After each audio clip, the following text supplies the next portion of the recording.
Hey, God bless you, brothers and sisters. Hope you guys are having a wonderful day. Thank you so much for giving a moment of your time to be able to listen to the bread of life for today, which is going to be in Galatians 1:6-12, which starts us off with the title, No Other Gospel.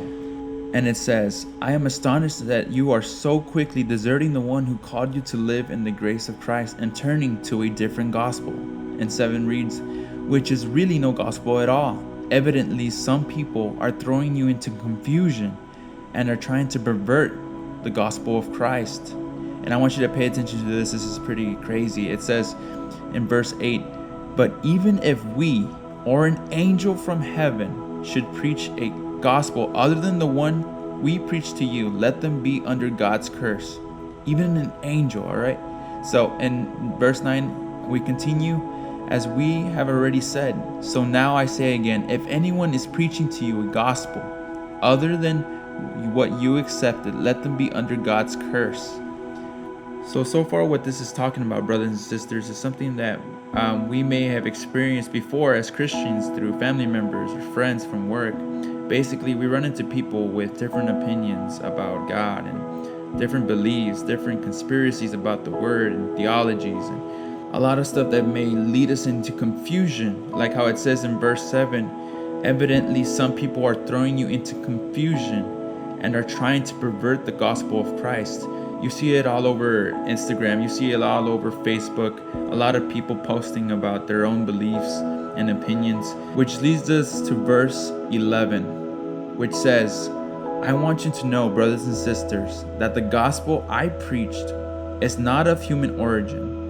I did not receive it from any man, nor was I taught. Rather, I received it by the revelation from Jesus Christ. I want to read that again in my own words, which says in verse 11, I want you to know, brothers and sisters, that the gospel I preached is not from Facebook, it's not from Instagram, it's not from TikTok, it's not from my grandma, from my tia. I did not receive it from any man. That's what it says in verse 12. Nor was I taught it. Rather, I received it by revelation of Jesus Christ. I received it by reading the word. I received it by praying. I received it by the revelation from Jesus Christ. Our pastor always encourages us to read the word for ourselves after a preaching.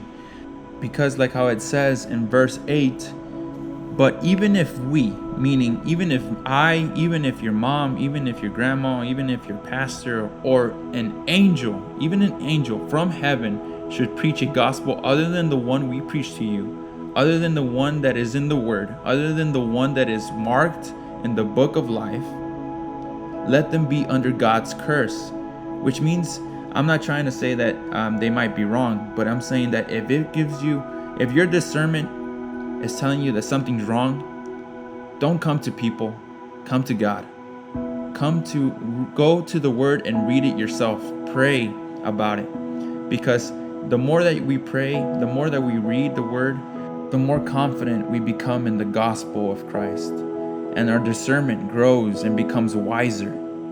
So today, brothers and sisters, I want to remind you not to get caught up in social media, not to get caught up in the beliefs of friends and family, but go to the word.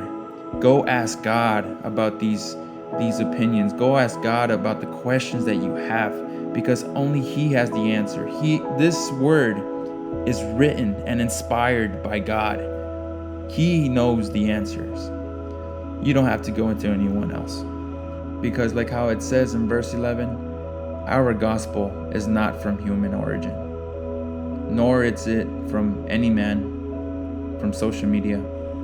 It's from God. So God bless you, brothers and sisters, in this wonderful day. Hope you guys learned something new, and that this word was a blessing to your lives as it was in mine. And remember, go to God. You don't have to go to anyone.